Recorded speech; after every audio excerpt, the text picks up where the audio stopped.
اللہ میاں نے کیا فرمایا کہ یہ تذکرہ ہے, یہ قرآن نصیحت ہے ڈرنے والوں کے لیے جو اللہ سے ڈرتے ہیں. اور آج کل جو جھگڑے ہو رہے ہیں نا حکومتوں کے, یہ بھی خدا کا خوف نہ ہونے کی وجہ سے ہو رہے ہیں.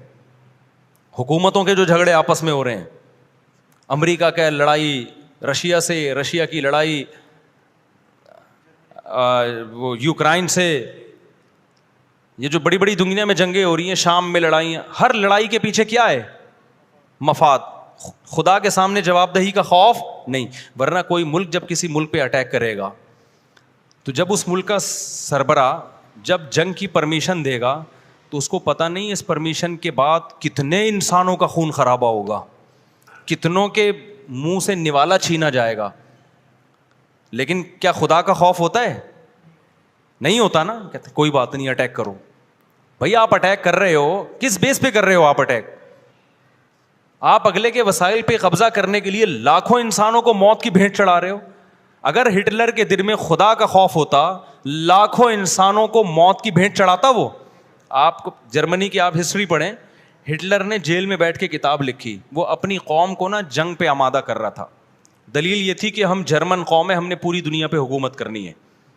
قوم پرستی ایک ایسا گند ہے جس سے انسان فوراً متاثر ہوتا ہے, فوراً.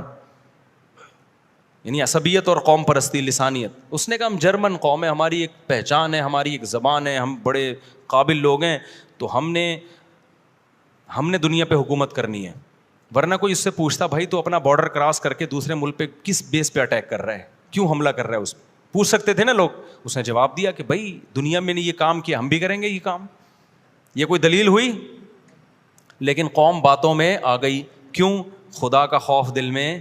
اگر ان کو یہ پتا ہوتا کہ ایک چیونٹی بھی اگر آپ نے بلا وجہ ماری تو کل قیامت میں آپ کو اس کا حساب دینا ہے. تو کیا جو حدیث میں آتا ہے ایک پیغمبر کو چیونٹی نے کاٹا, صحیح حدیث ہے, تو ان پیغمبر نے غصے میں ساری چیونٹیاں جلا دیں, جو پوری ایک لائن تھی نا. اللہ نے وہی نازل کی کہ کاٹا آپ نے ایک کو تھا, باقیوں کو آپ نے کیوں مارا. میں سمجھا پا رہا ہوں؟ یہ صحیح حدیث ہے. ان کا کیا قصور تھا؟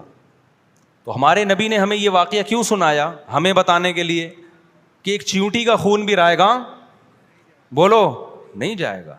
اب یہ نہیں کہ آپ پاؤں یوں کر کے رکھنا شروع کریں کہ چیونٹی تو میرے وہمی بھی بن جاتے ہیں. مطلب جان بوجھ کر بلا وجہ کسی جانور کو مارنا اسلام میں جائز نہیں. ہاں کوئی جانور تنگ کر رہا ہے تو ماریں اس کو.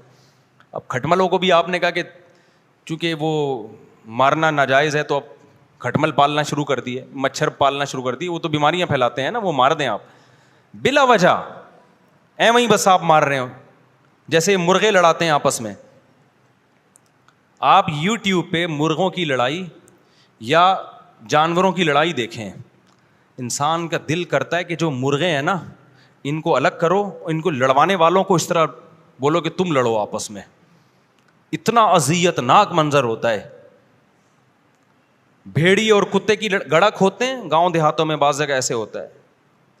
گڑا کھودا, اس میں بھیڑیا اور کتا ڈال دیا, وہ باہر نہیں نکل سکتے, وہ لڑ رہے ہیں, خونم خون کر دیا. بعض دفعہ سور کو چھوڑ دیا, اس کے پیچھے کتا, وہ بیچارہ بھاگ رہا ہے گول گول, تھک گیا, کتا بھی اس کے تماشا دیکھ رہے ہیں, تالیاں بجا رہے ہیں. تو آپ کیا سمجھتے ہو کہ جو عرش پہ بیٹھا ہوا خدا ہے وہ غافل ہے کیا؟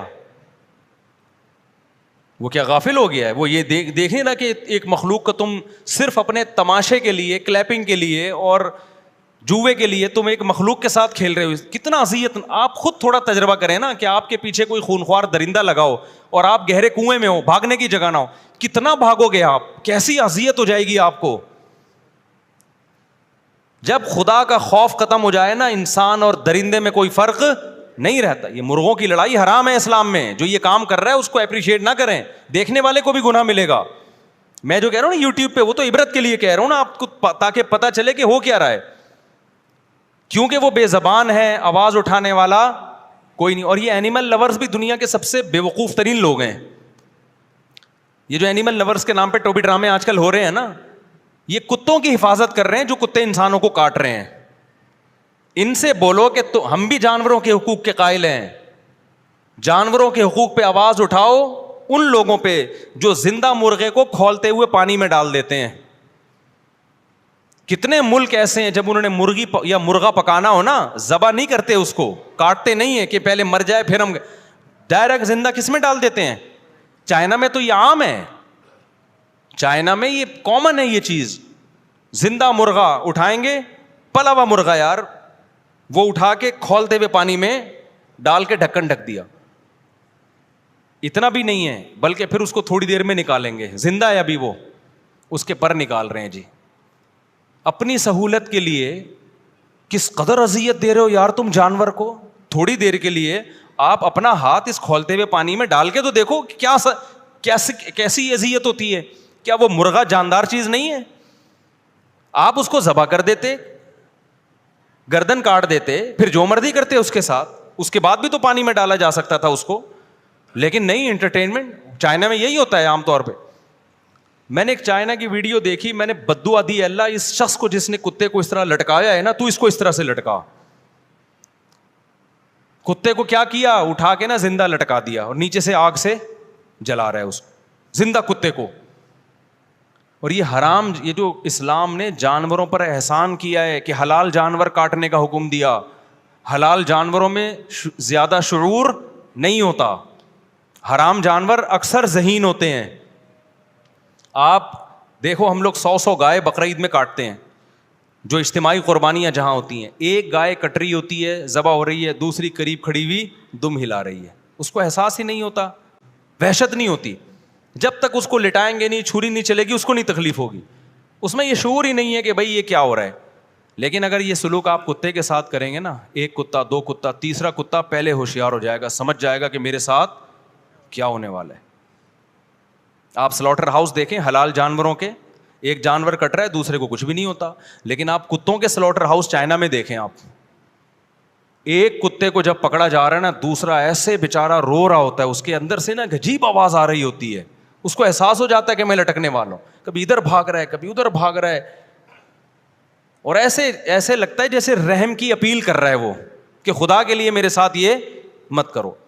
بندر کھاتے ہیں بہت سے لوگ، بندر کو احساس ہو جاتا ہے کہ میرے ساتھ کیا ہونے والا ہے، وہ ایسا تڑپتا ہے، بھاگتا ہے.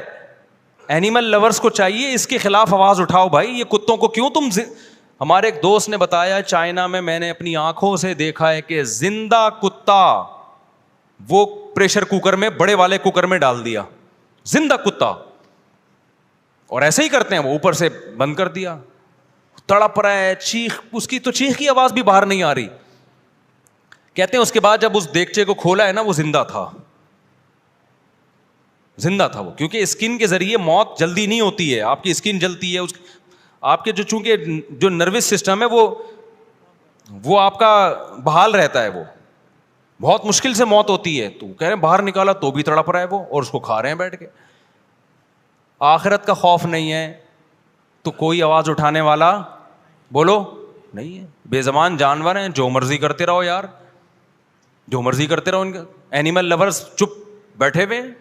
ان جانوروں کے حقوق کی تنظیمیں کیا ہیں؟ جانوروں کی حقوق کی تنظیموں کا پورا زور کراچی کے کتوں پر ہے کہ کتے کو نہ مارو. کتنے کتے ہو گئے نا کراچی میں، انسانوں کو کاٹ رہے ہیں، کھا رہے ہیں، بائکوں سے لوگ گر رہے ہیں. کتنے 3 لنگڑے تو میں دیکھ چکا ہوں اب تک جو بائک سے ٹکرائے. کتے لنگڑے نہیں، انسان لنگڑے جن کو کتوں نے لنگڑا کیا ہے.